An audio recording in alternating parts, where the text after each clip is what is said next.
은혜를 나눌 수 있는 시간을 갖게 돼서 감사합니다. 나이를 먹어도 어떤 분이 목사님 이제 머리가 허여시네요 그래. 그래서 제가 멀리서도 노인인 줄 알아보도록 하나님께서 미리 허옇게 만들어 주셨다 그렇게 얘기는 했습니다만은 염색을 해보려고 했는데 그럴 필요가 없는 것 같아요. 염색하다 보니까 목사가 거짓말하는 것 같아서 그냥 하나님이 하시는 공정대로 따라가자 그렇게 생각을 했습니다. 아무튼 여러분과 함께 시드니 순복음교회 오면은요 그냥 나이를 먹어도 친정집에 온 거예요. 마음이 푸근해요.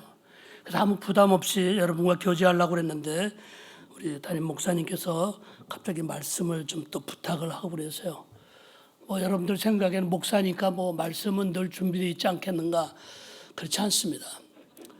30년 가까이 강단에 설교를 했지만 설 때마다 긴장되고요. 그 설 때마다 조심스러운 것이 이 말씀 앞에 서는 일입니다. 어떤 맹인 부부가 어떤 후원자의 후원으로 그 눈을 개한 수술을 성공적으로 마치고 보게 됐대요.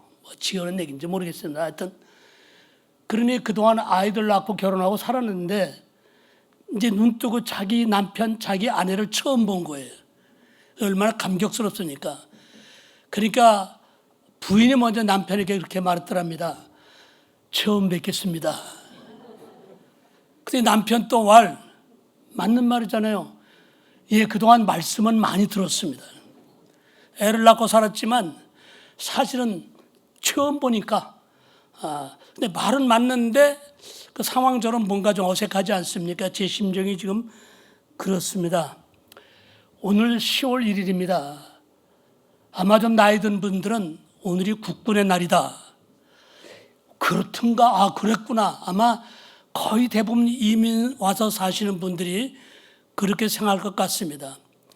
6.25를 경험하고 4.19, 5.16 하여튼 국가의 대소사를 다 경험했던 저희들 연배들은 국군의 날, 그렇죠. 오늘 국군의 날이다.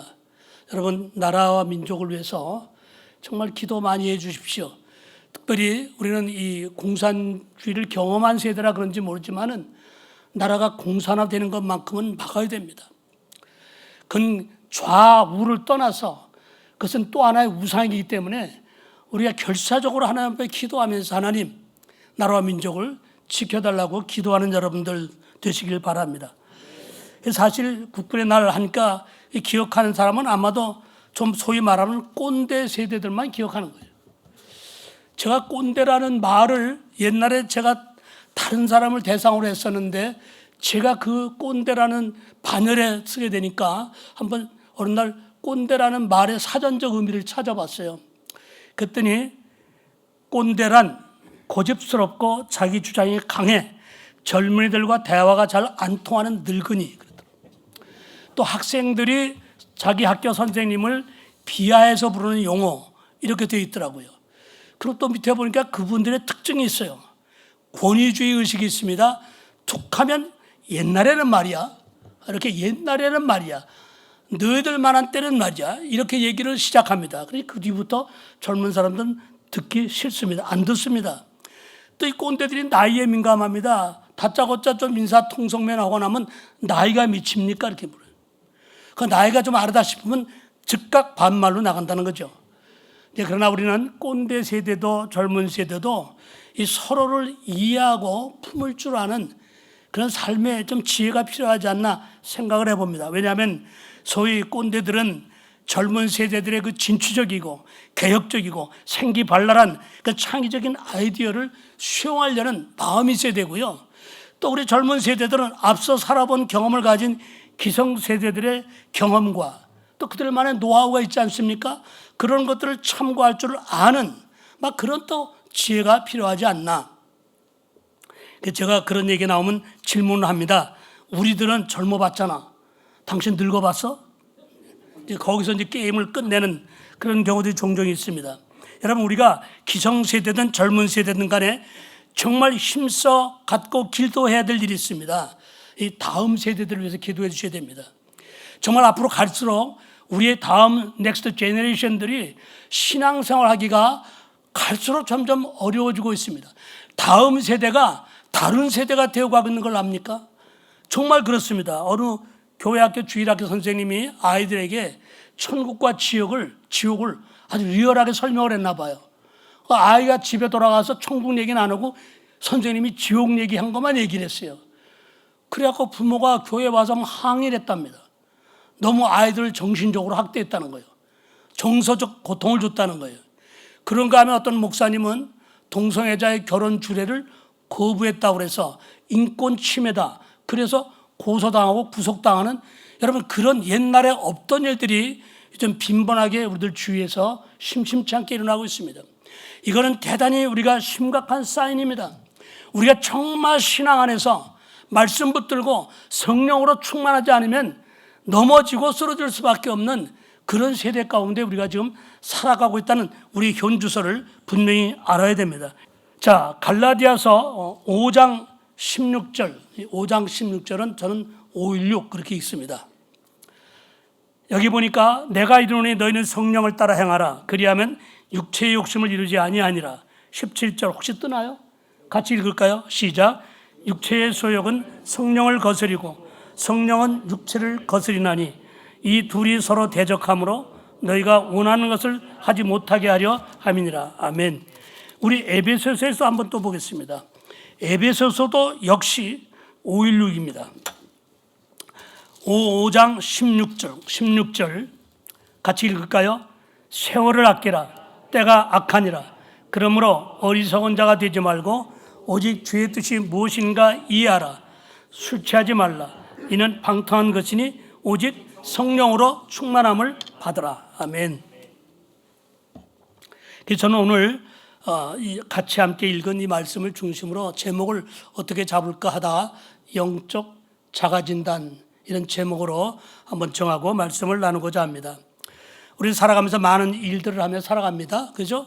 오늘도 여러분들이 삶에서 여러 가지 일들을 하다가 이 자리에 오셨을 겁니다. 근데 일에는 어떤 사람은 큰 일이다, 작은 일이다, 일을 그렇게 구분하는 사람도 있고, 중요한 일이다, 조금 덜 중요한 일이다. 또 어떤 일은 시간적으로 급한 일이다. 또 어떤 건 천천히 해도 되는 일이다. 막 그런 일이 있고요. 누가 이 일을 나에게 시켰는가 하는 그 일에 대한 동기부여도 다 다릅니다. 내가 하고 싶어 하는 일이 있고, 또 가족의 부탁, 친구의 부탁, 뭐 직장 상사의 부탁, 뭐 이래서 하는 일들이 있습니다.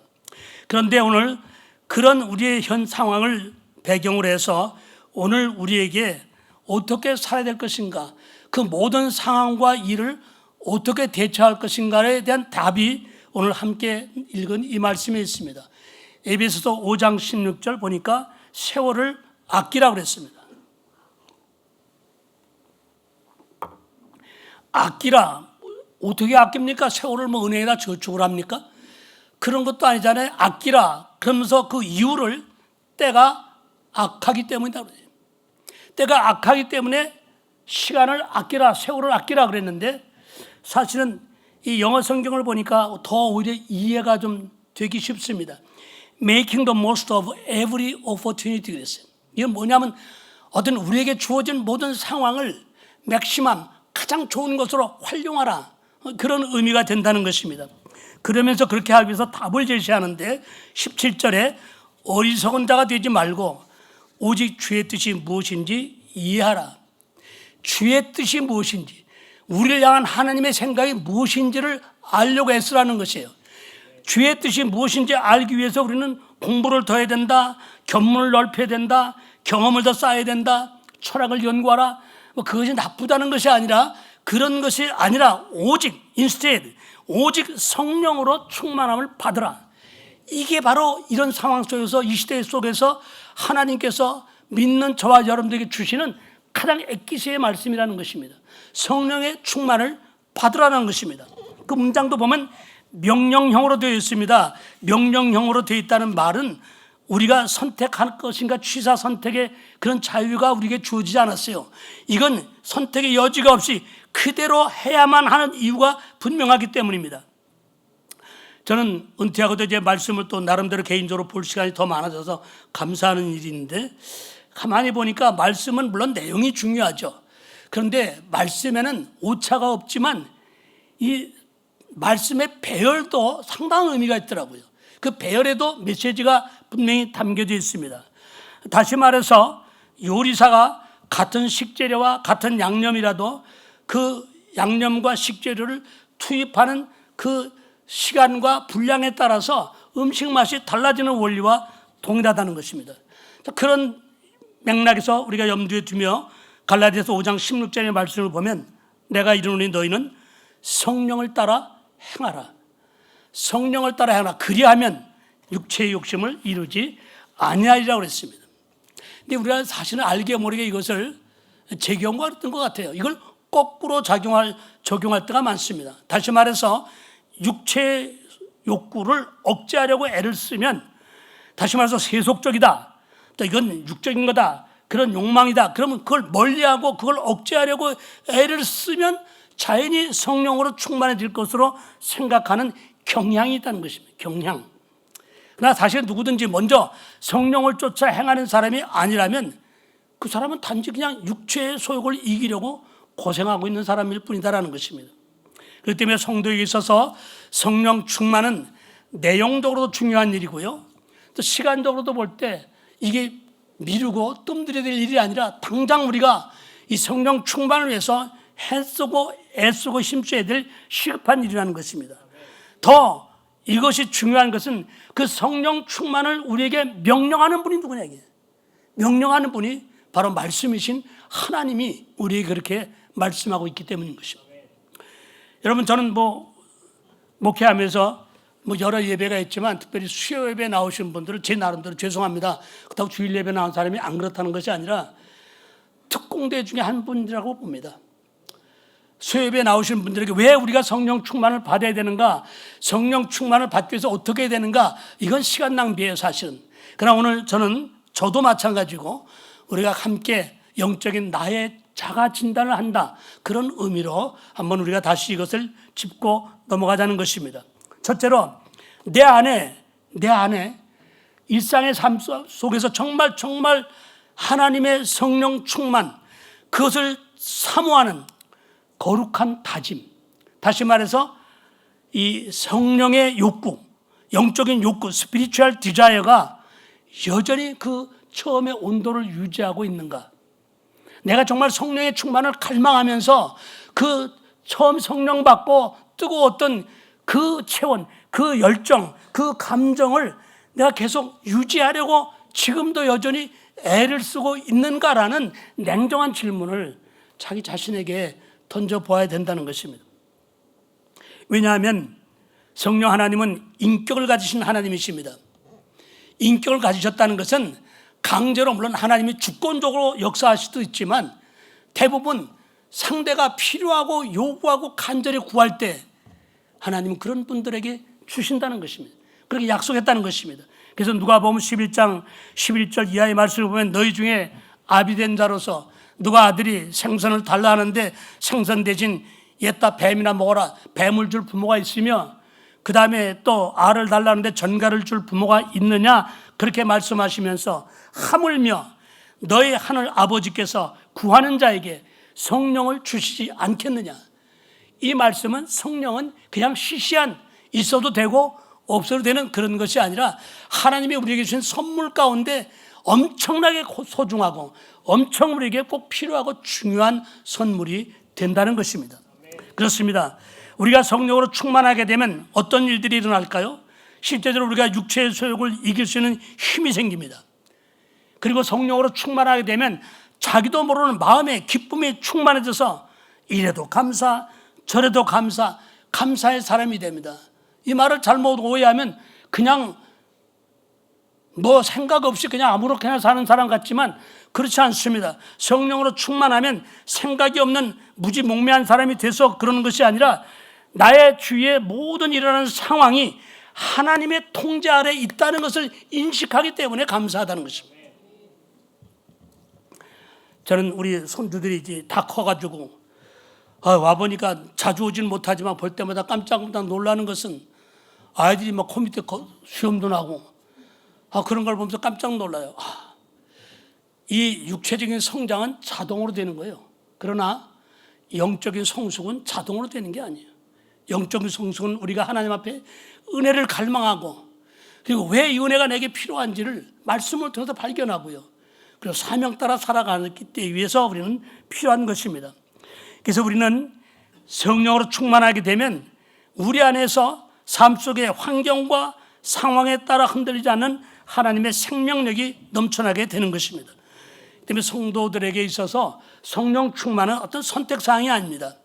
저와 여러분 모두가 함께 사모하고 누려야 될 가장 우선적인 삶의 목표가 되어야 한다는 것입니다. 이런 사람들은 예배당에 와서만 예배자가 되는 것이 아닙니다. 우리 밖에 나가서 어떤 삶을 살든 어떤 환경에 있든 우리가 예배자 같은 그런 자세로 세상을 살아가게 된다는 것입니다. 사실 여기서 우리 수요 예배 끝나면 여러분이 각자 자기의 삶의 터전으로 흩어지게 되죠. 살아가는 모습도 다릅니다. 우리 얼굴 모습이 다르듯이 우리 살아가는 방법도 또 다릅니다. 그러나 중요한 것은 어떤 상황, 어떤 환경이 있든지 우리는 내가 하나님의 자녀다, 하나님을 믿는 구원받은 그리스도인이다라고 하는 이런 자기 정체성에 대한 그 신분에 대한 자긍심을 가지고 이 땅에서 삶을 살아가야 된다는 것입니다. 왜 그러냐면 고린도후서 2장 15절에 보니까 우리는 구원받는 자들에게나 망하는 자들에게나 하나님 앞에서 그리스도의 형제라고 했습니다. 여러분들 자신 자가 점검을 해볼 때 나는 정말 예수의 냄새를 풍기는가? 내 언행에서, 내 삶에서 저 사람 알고 보니까 시드니 순복음교회 성도래, 어쩐지 뭔가 다르더라. 이런 소리를 들어야지. 그 사람이 시드니 순복음교회 성도라고? 기절 초풍할 일일세? 이러는 그 역반응이 나온다면 그건 우리 삶에 뭔가 문제가 있는 것입니다. 우리는 알게 모르게 꼭 입으로 전하는 복음도 있지만 우리의 삶의 모습을 다른 사람이 보면서 저 사람 사는 모습을 옆에서 보니까 저 사람에게서 예수 냄새가 난다는 게, 예수의 향기가 있다는 것입니다. 이걸 느끼게 하는 것이 필요하다는 것입니다. 그래서 여러분, 우리는 누구인가 자신에 대한 정체성을 잃지 말아야 됩니다. 가진 거 좀 없고 사회적 신분은 좀 높은 것이 없다 할지라도, 건강이 좀 약해도 나는 천지 창조로 한 만왕의 왕 하나님이 내 아버지시다 라고 하는 소위 영적으로 가오빨, 이 가오는 우리가 가지고 있어야 한다는 것입니다. 하나님의 자녀라는 것입니다. 그렇기 때문에 우리는 세상 잣대나 세상의 기준으로 비교당하면서 웃고 울고 하는 존재가 되어서는 안 된다는 것입니다. 사역을 하면서 보니까 사역 현장에 몇 가지 특징이 있는 사람들이 있어요. 늘 징징대는 사람이 있어요. 맨날 아무것도 없는 것처럼 어디 좀 나눠주질 못하고 좀 얻어먹을 게 없나 이렇게 징징대는 사람이 있습니다. 나눠줄 줄은 전혀 모릅니다. 받을 뿐만 합니다. 그리고 손해본다고 생각하는 일은 절대로 나타나지 않고 참석하지 않습니다. 여러분, 그리스도인은요, 세상 사람들로부터 저 사람 참 똑똑하다 그런 평판보다도 저 사람 참 가슴이 따뜻하다, 참 저 사람은 뭔가 넉넉하다, 이런 소리를 들어야 된다는 것입니다. 뭔가 좀 나누자 그러면 나눈다 하면 우리는 얼핏 물질만 생각합니다. 가진 게 있어야 나눠주죠. 나 먹을 것도 내 쓸 것도 없는데 어떻게 나눕니까? 근데 그렇지 않습니다. 여러분, 재능도 나눌 수 있어요. 재능 기부라는 말 있지 않습니까? 뭘 잘하는 사람이 있으면 그걸 나눌 수 있는 거예요. 또 우리가 살다 보면 기쁜 일이 있어요. 기쁨을 나누는 거예요. 또 아픔도 있어요. 아픔도 나누는 거예요. 그래서 나눌 때 아픔이나 슬픔은 반감이 되는 것이고요, 즐겁거나 기쁨을 나누면 이건 배가 되는 그런 이상한 원리가 하나님이 정하신 원리 같아요. 그렇습니다. 그래서 우리 교회 안에서요, 위로와 격려가 몸에 배인 그런 분들이 계십니다. 그런 분들이 영적으로 볼 때는 성숙한 분들이 아닌가 그런 생각을 해보는 것입니다. 그래서 나이가 어려도 성숙한 사람이 있고요, 나이를 먹었어도 직분이 있어도 여전히 철딱없이 없는 성숙치 못한 그런 사람도 있게 마련인 것입니다. 바로 이럴 때 우리가 각기 다양한 사람이 모인 공동체 안에서 우리가 알아야 될 것이 있습니다. 제가 사역을 하면서 몇 가지 그 경험적으로 얻은 것이 그래요. 사람마다 완전한 사람 아무도 없습니다. 목사님 저 포함해서 완전하지 않습니다. 그러나 우리가 어떤 시각으로 보느냐는 우리의 선택입니다. 그렇기 때문에 덮지 못할 만큼 큰 허물이 있는 사람도 없고요, 또 어떻게 보면 털어서 먼지 안 나는 사람도 없습니다. 그래서 우리는 다 하나님 앞에 죄인입니다. 그런데 그 죄인이지만 용서받은 죄인이냐 아직 용서받지 못한 죄인이냐 이 차이만 있을 뿐인 것입니다. 남을 평가하고 판단하기 전에 우리는 기도의 무릎을 꿇어야 한다는 것입니다. 제가 수요예배 나온 여러분들에게 그런 부탁을 드리고 싶어요. 여러분들 때문에 여러분의 주위 사람들이 그리스도의 향기를 느끼는 그런 은혜가 있게 되시기를 축원합니다.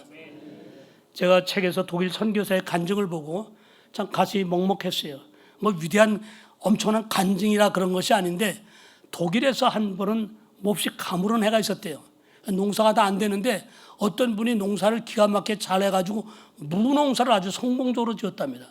그 무를 마켓에다 엄청나게 싼 가격으로 납품을 했대요. 그런데 보통 멜번, 여기도 그렇겠지. 멜번에서는 무를 제가 집사람을 따라 시장을 몇 번 가보면은 키로수로 달궈서 팔거나 크기가 큰 것도 가격이 비싼데 그날 독일에서 그 슈퍼마켓에서는 개당 얼마 이랬대요. 개당 얼마. 그러니까 크기에 관계없이 개당 얼마라는 금액으로 정했기 때문에 사람들마다 인산이라 몰려와서 큰 물을 고르느라고 막 터지고 막 아구 다툼을 벌였더래. 근데 할머니 한 분이 그냥 허리를 구부리고 뒤적뒤적 거리는데 조그만 무만 하나 이렇게 골랐다는 거예요. 그러니까 선교사님이 그걸 보고 있다가 도와드리고 싶어서 자기가 엎드려서 큰 물을 하나 골라가지고 할머니 여기 큰 물 발견했습니다. 이거 가져가십시오. 바구니에 담으시죠. 그랬더니 할머니가 쳐다보시면서 하시는 말씀이 아이고 마음은 고맙습니다만 저는 혼자 사는 노인입니다. 혼자 살기 때문에 큰 무가 필요가 없습니다. 저는 작은 무 하나면 되고요. 이 큰 무는 가족이 많은 사람들이 가져갈 수 있도록 기회를 드리는 것이 옳다고 생각해서 전 작은 무만 고르고 있는 중입니다. 선교사가 마음에 큰 울림이 왔다는 것입니다. 그러니까 우리가 그리스도인의 향기를 내뿜고 산다는 것은 뭐 유달리 성령 충만해서 복음을 전하고 하는 것도 중요하지만 일상의 삶, 작은 삶의 모습에서 그 향기를 뿜는 그런 삶의 모습에서 많은 사람들이 감동을 받는다는 것입니다. 자영업을 하시는 분 집사님 가정을 신방한 적이 있었습니다. 사업장이 신방해서 기도의 제목을 물어봤더니 그때 제가 듣기로는 참 아주 특별한 기도의 제목이었습니다. 거짓말을 한번 슬쩍 하면 돈이 될 때가 있다는 것입니다. 근데 제가 예수 믿기 때문에 그게 마음에 갈등이 온다는 것입니다. 이 갈등이 올 때 이걸 어떻게 대처해야 되겠습니까? 이게 제 기도 제목입니다. 갈등을 안 해야 되는데 갈등이 된다는 것입니다. 근데 그 말을 들으면서 왠지 목사인 저까지도 정말 울림이 오더라고요. 속으로 그랬어요. 당신만 그런 게 아니라 나도 그래. 그러나 그렇게 말할 수 없잖아요. 그래서 제가 그렇게 조언을 했습니다. 우리가 그리스도인의 품격을 포기해서 얻을 수 있는 유익이라면 거절하십시오. 왜냐하면 그렇게 해서 얻어진 이익은 진정한 유익이 아니기 때문입니다. 그렇게 조언을 했던 적이 있습니다. 물론 우리가 삶의 현장에서 신앙인으로서의 삶을 살아가는 일 쉽지 않습니다. 여러분 쉽지 않은 것과 불가능하다는 것은 같은 문장이 아닙니다. 다릅니다. 쉽지는 않지요. 그러나 불가능하지는 않다는 것입니다. 그러면 내 신앙, 내 믿음을 지키는 일을 가장 우선적으로 초점을 두고 성령의 소욕을 따라 행하는 훈련을 반복하다 보면 믿음에도 여러분 근육이 있습니다. 믿음의 근육이 생겨서 웬만한 작은 시험, 작은 유혹은 넉넉히 이길 수 있는 그런 하나님의 사람으로 되어 간다는 것입니다. 또 성령께서 때를 따라 도우십니다. 제가 어떤 복싱 선수의 얘기를 들었는데 저는 복싱 선수가 그저 상대방을 아팟 뭐 원투 스트레이트 뭐 이것만 잘하는 훈련만 맹훈련하는 줄 알았더니 그런 훈련도 하지만 또 다른 훈련이 안 했는데 맷집 훈련을 한답니다. 맞는 훈련. 왜냐하면 상대방이 펀치를 날렸을 때도 여러 번 강한 걸 맞아도 끄떡이 없이 흔들리지 않는 든든한 맷집 훈련을 위해서 맞는 연습도 많이 한다는 것입니다. 그 얘기를 들으면서 우리 신앙인도 마찬가지다. 우리가 삶에서 부딪히는 여러 가지 시련과 여러 가지 유혹과 시험을 이게 그냥 시험이 와라고 생각할 때마다 시험에 넘어지고 유혹이 올 때마다 끌려가고 막 그런 삶을 살아서는 안 되지 않겠는가. 단호하게 내가 그리스도인이라고 하는 그 명함 때문에 우리는 단호하게 좋아 보이는 것도 거절하고 물리치시는 그런 용기가 있어야 된다는 것입니다. 그렇기 때문에 여러분, 우리가 꼭 어떤 일을 결정할 때 그걸 어떤 잣대로 금방 재보면 답이 나와요. 다시 말해서 내가 이런 결정을 하면 이게 내가 좋아하는 일이냐, 하나님이 기뻐하시는 일이냐, 또 이 일을 정말 내가 결정하면 내가 하나님과 거리가 좀 가까워지는 것이냐, 아니면 지금보다 더 하나님과 멀어지는 게 아닌가, 또 이 일이, 이 말이 교회를 하나 되게 하는 말인가, 아니면 교회를 나누고 쪼개는 그런 데 쓰여지는 말인가. 여러분, 이 간단한 이 세 가지 질문을 스스로 던지고 거기다 맞춰보면 답은 그냥 나와 있어요. 답은 나와 있어요. 근데 사람들이 답을 알면서도 자기의 소욕대로 유혹을 따라 이리저리 편견에 움직이는 경우들이 얼마나 많은지 모른다는 것입니다. 그래서 잠언서 4장 23절에는 무릇 지킬 만한 것보다 더욱 내 마음을 지켜라. 생명의 근원이 이에서 남이니라고 말씀하고 있는 것입니다. 그렇기 때문에 상당 여러분, 육체의 소욕을 억제하려고 애쓰기보다는 먼저 우리는 성령을 따라 행하는 훈련이 중요한 이유인 것입니다. 실제로 어떤 분이 담배를 끊지 못했던 분이 계셨어요. 이분이 교회에서 실시하는 2주간의 특별 성경법 모임에 참석을 했습니다. 아침, 점심, 저녁, 식사 시간 외에는 말씀과 기도를 계속했다고 합니다. 근데 자기도 모르게 흡연의 습관으로부터 자유롭게 된 사실을 그 자리에서 깨달은 것이 아니라 며칠 지난 뒤에 깨닫게 되었다는 것이에요. 아니, 신기한 것은 담배를 안 피운 것만이 아니라 담배가 생각조차 나지 않더라는 것입니다. 이분은 말하는 그래요. 내가 담배를 끊으려고 애쓴 일도 없다는 것입니다. 그냥 성도님들과 함께 은혜를 사모하는 마음으로 2주간의 생활을 했을 뿐인데 흡연으로부터 완전히 해방되었다, 이렇게 말하고 있는 것입니다. 여러분, 이것은 다만 비단 흡연에만 관련되는 것이 아닙니다. 저와 여러분을 괴롭히고 영적인 삶을 방해하는 모든 육체의 소욕들이 우리가 먼저 성령을 따라 행동하게 될 때 이게 자연스럽게 정리가 되고요, 그 결과로 우리는 성령 안에서 참 평화와 자유함을 누리게 되더라는 것입니다. 그래서 이 성령의 소욕과 육체의 소욕이 친구가 될 수 없기 때문에 나타난 현상이기 때문에 그렇습니다. 그래서 오늘 갈라디아서 5장 17절에 보니까 육체의 소욕은 성령을 거스리고 성령은 육체를 거스리나니 이 둘이 서로 대적하므로 너희가 원하는 것을 하지 못하게 하려 함이라고 말씀하고 있습니다. 성령의 하시는 일을 좀 더 우리가 생각한다면 성령은 우리 가운데 오셔서 우리의 삶 속에서 끊임없이 일어나는 갈등의 문제를 해결해 주시더라는 것입니다. 여러분, 예수 믿는 사람에게도 영과 육의 갈등이 있습니다. 교회 오래 다녔어도요, 신분을 가졌어도요, 직분을 가진 사람도, 목사, 장로라도 갈등 경험합니다. 감사한 것은요, 사도 바울도 성경에 보니까 자기도 갈등 때문에 자기에게 갈등이 있었음을 인정하고요, 또 고백하기도 했습니다. 갈등이 있다는 사실과 그 갈등 때문에 내가 육신의 소욕에 붙들려서 꼼짝 못하고 지배당한다, 이건 또 다른 말인 것입니다. 갈등이 있습니다. 인정합니다. 그러나 갈등에 휘둘려서 거기에 넘어지면 안 된다고 성경은 우리에게 말씀하고 있습니다. 자, 그렇다면 왜 많은 그리스도인들이 말씀을 따라 살기 원하는 마음이 내 안에 있는데도 왜 그 마음의 소원대로 살지 못하는가? 그게 바로 오늘 문제의 해답입니다. 왜 그럴까요?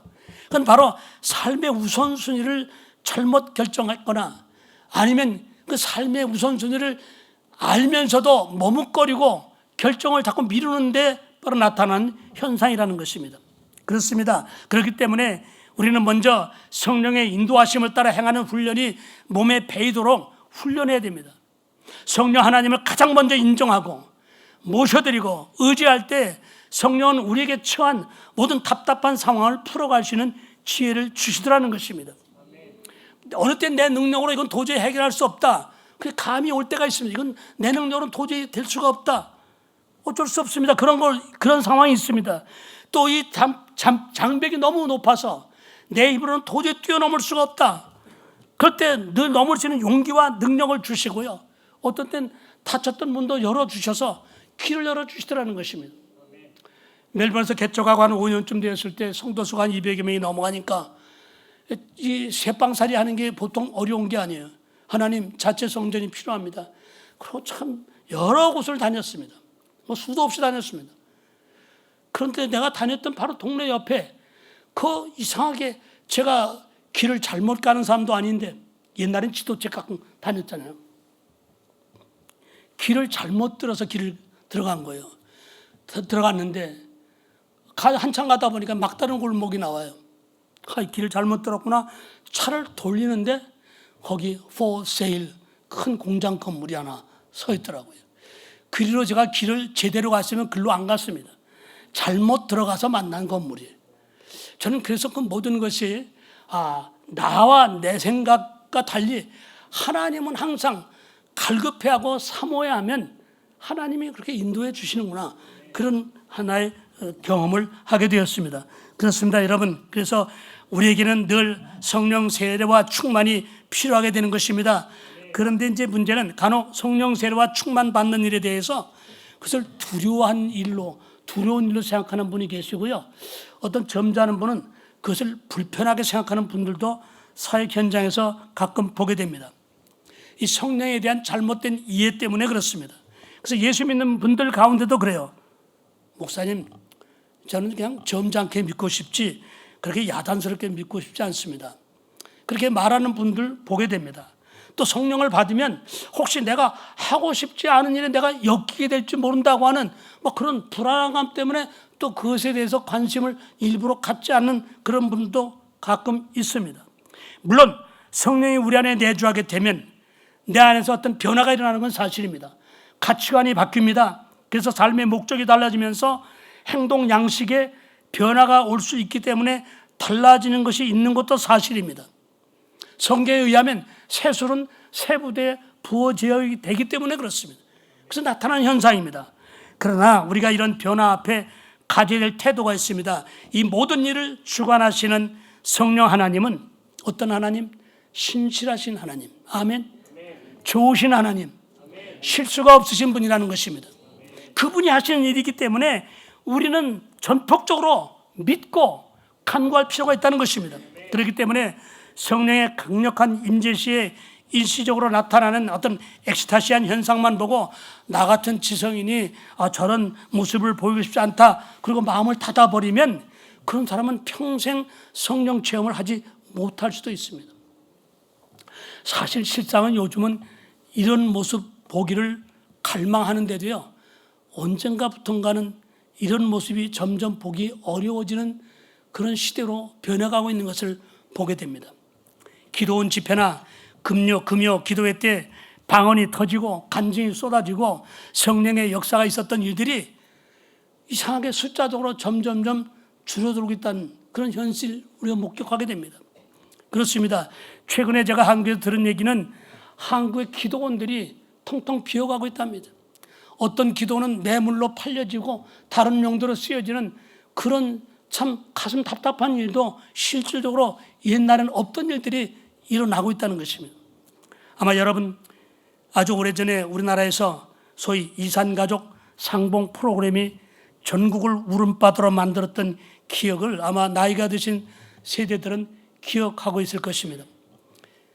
죽은 줄로만 알았던 혈육이 주름살 가득한 노인이 되어서 만나게 되었을 때 그들이 어땠습니까? 그 반응이 서로 껴안고 어린아이처럼 털썩 주저앉아 울고 불고 하는 모습, 그 중에는 여러분 사회적으로 그래도 신분이 있고 체면상 점잖은 분들도 분명히 계셨습니다.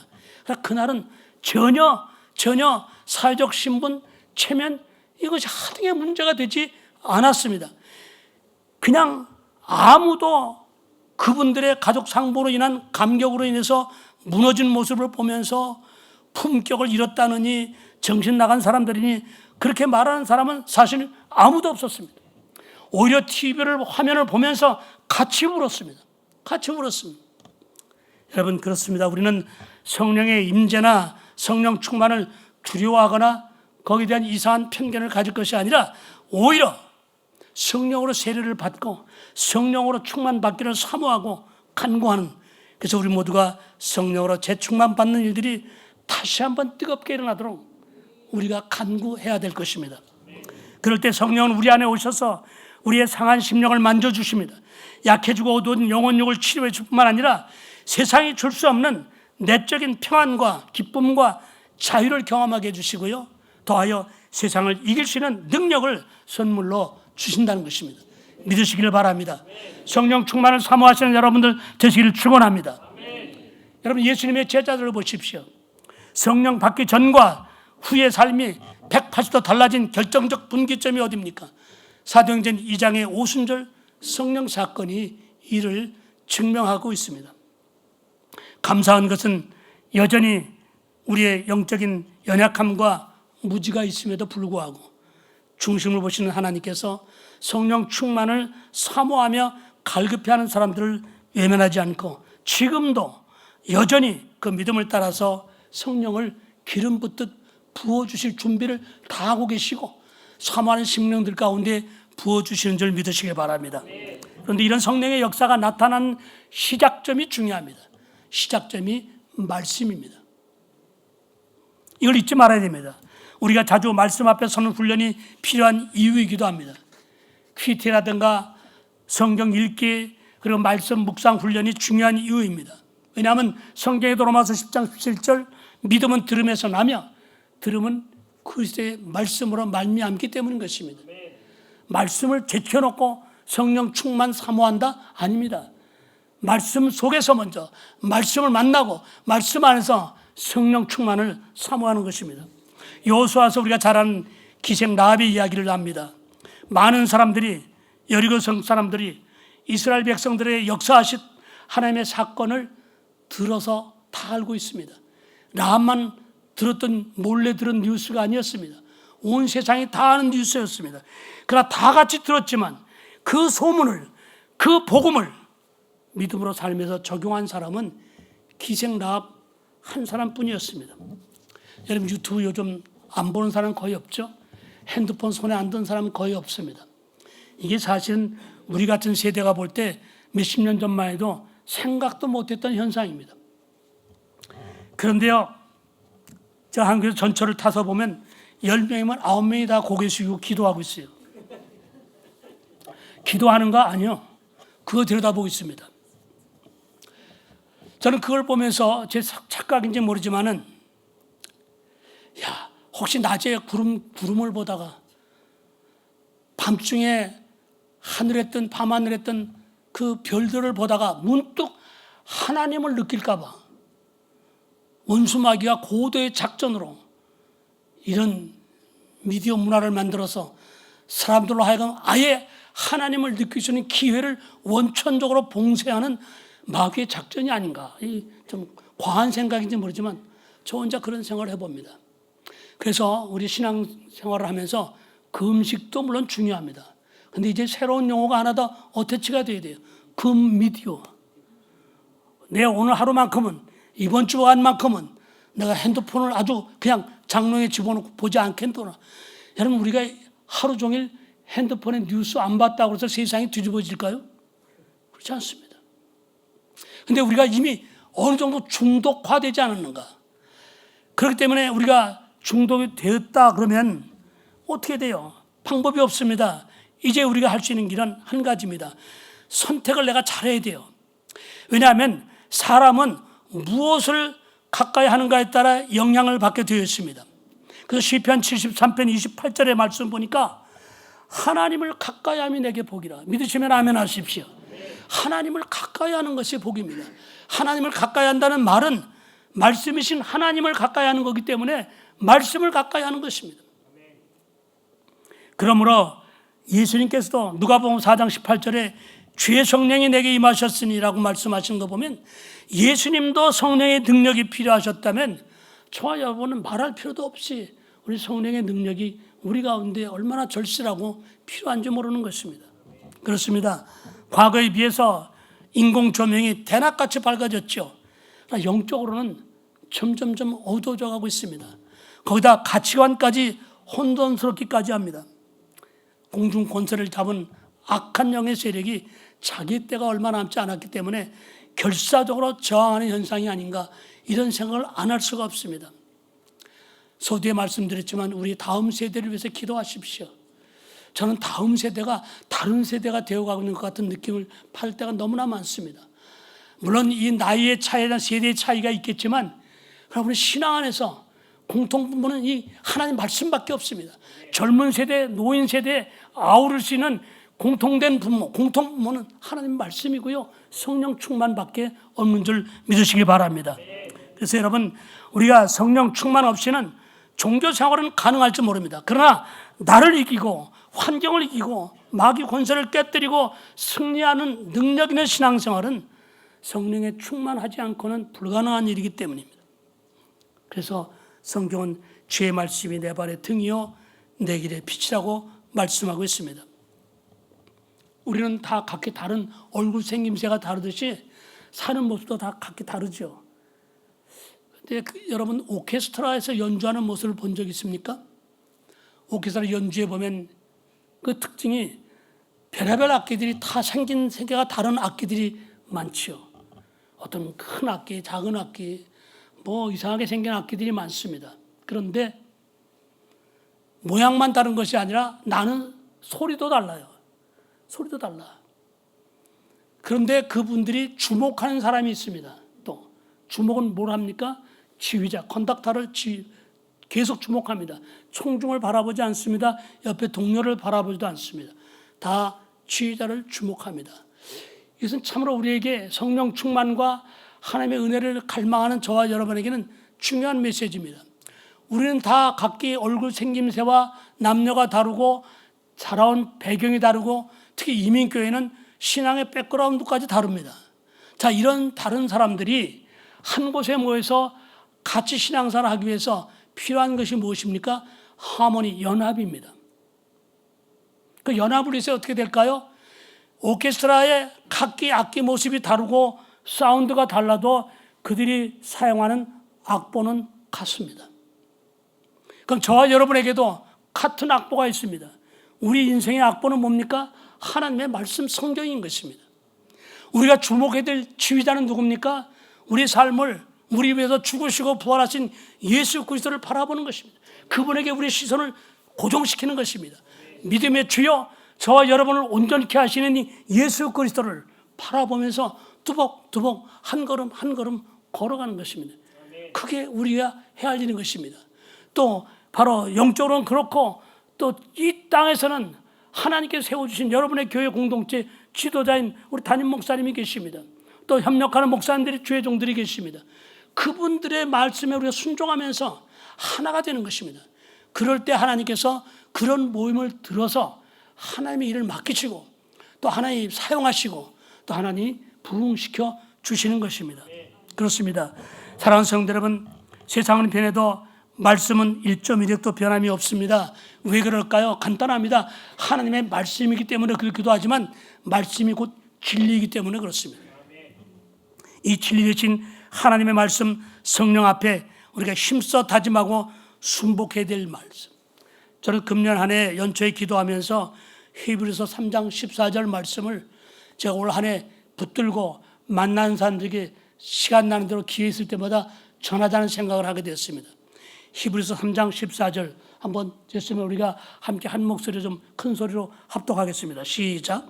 우리가 시작할 때 확신한 것을 끝까지 인고히 잡고 있으면 그리스도와 함께 참여한 자가 되리라. 아멘입니까? 네. 여러분, 왜 이 말씀을 제가 묵상하면서 생각한 것은 끝까지입니다. 끝까지. 제가 목회하면서 보니까 참 이상한 현상이 있습니다. 전혀 예수와 관계없던 사람이 복음을 듣고 예수께로 나오는 사람이 있는가 하면, 나름대로 예수 신앙 잘 믿는다고 생각했던 사람이 믿다가 갑자기 세상으로 돌아가는 사람도 있습니다. 또 그런가 하면 잘 따라오는 줄 알았더니 어느 날 보니까 안 보여요. 중도에 탈락한 사람도 있습니다. 성경은 끝까지랍니다. 끝까지. 이게 참 중요합니다. 물론 잘못된 것을 끝까지 고집하면 안 되죠. 그러나 우리가 처음 믿을 때 확실한 것, 이 복음은 확실한 것입니다. 복음은 하나님의 말씀입니다. 복음은 66권 전권이 우리의 영혼을 위한 하나님의 귀한 처방전의 말씀이 있기 때문에 하나님의 말씀은 진리인 것입니다. 확신하기 때문에 우리가 할 일은 끝까지입니다. 그 다음에 붙잡되 견고히 잡고 있으면 그랬습니다. 잡고 있는데 대충 잡지 말라는 것입니다. 어정쩡하게 하지 말라는 것입니다. 강하게 견고하게 붙잡으라. 그러면 누구와 함께? 그리스도와 함께. 여러분, 인생은요, 제가 이제 나이가 80을 바라보니까 인생은 그 길이 광야길이냐 꽃길이냐, 이게 길의 상태가 중요한 것이 아니더라고요. 누구와 함께 하느냐가 중요해요. 누구와 함께 하느냐.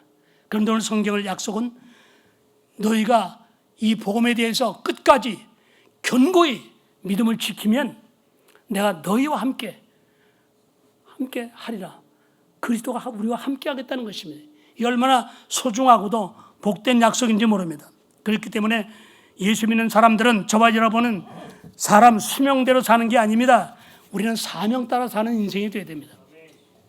그래서 그리스도인은 바로 우리 사명이 있습니다. 각자. 쟤는 뭐 죄종도 아닌데 신학교도 안 나오는데 제게 무슨 사명입니까? 아닙니다. 다 자기 삶에서 주어진 사명이 있습니다. 그 사명을 발견하고 그 사명 따라 앞으로 전진해야 됩니다. 제가 한국에 뭐 자주 가진 않지만 갈 때 어떤 사람이 목사님은 어디서 사역하셨습니까? 근데 호주에 사역했습니다. 그러면 열이면 9이 그러더라고요. 어머나 좋은 데서 사역하시네요. 근데 저는 그 좋은 데서 사역했다는 말의 의미를 가만히 추적을 해보니까 이 광고 영상을 그 사람들이 많이 보신 것 같아요. 저는 호주에 거의 40년째 살고 있습니다. 근데 시드니 하바브리지를 2번 가봤습니다. 그것도 그냥 손님이 오셔서 옆으로 지나가는 길에 봤습니다. 뭐 다른 일에 바쁘니까 그걸 감사하거나 느끼거나 그럴 여지가 없었어요. 그러다가 이제 뉴카슬로 멜번으로 뭐 이렇게 왔다 갔다 하다 보니까 더더구나 그런 기회를 잃어버렸습니다. 근데 그분들이 생각하는 좋은 곳이라는 말은 물론 환경적으로 또 저개발 국가나 이런 어려운 그 처지는 그런 나라들과 비교해서 여러 가지 사회복지제도나 이런 것들 종합적으로 얘기하는 거긴 하겠지만, 그러나 저는 그분들에게 그렇게 말씀드립니다. 예, 그래서 저도 열악한 데서 사역하시는 선교사들을 생각하면 마음이 좀 아프고 괜히 죄송스럽습니다. 그러나 분명한 것이 하나 있습니다. 그 땅이 호주든 한국이든 저 아프리카 오지든 간에 이 땅의 삶은 다 광야입니다. 다 광야는 나름대로요 갈증이 있습니다. 광야는 다 힘들고 어려운 일들이 다 나름대로 있게 말입니다. 불뱀도 있고요, 전갈이 있고요, 우리 힘들게 하는 그런 상황은 어디나 다 있게 마련입니다. 그렇기 때문에 우리가 목표하고 바라봐야 될 것은 오직 하나님의 품 영원한 나라, 그 나라를 바라보면서 오늘을 믿음으로 사는 것입니다. 여러분, 그렇습니다. 그래서 오늘 우리가 그런 삶을 살기 위해서 정말 저와 여러분 모두가 성령으로 충만함을 사모하고, 늘 성령 충만을 사모하고 있는가? 또 나는 얼마만큼 그걸 온도로 측정한다면 나는 과연 자가진단할 때 몇 도쯤 될까? 스스로 냉정하게 판단해서 하나님, 나를 도와서 성령 충만케 인도해 주십시오. 하나님 말씀을 읽을 때마다 눈을 열어 보게 하시고 귀가 열려서 말씀의 의미를 가슴으로 깨닫는 은혜가 있게 해 주십시오. 정기적으로 강단에서 담임 목사님 말씀을 증거할 때 귀로 듣는 것이 아니라 가슴으로 듣게 해 주십시오. 열어 주십시오. 그래서 제가 매일매일 그저 그 타령이 아니라 성숙해 나가는 매일매일의 삶이 되도록 저를 이끌어 주십시오. 그런 기도를 드리는 여러분들 되시기를 예수님의 이름으로 축원합니다.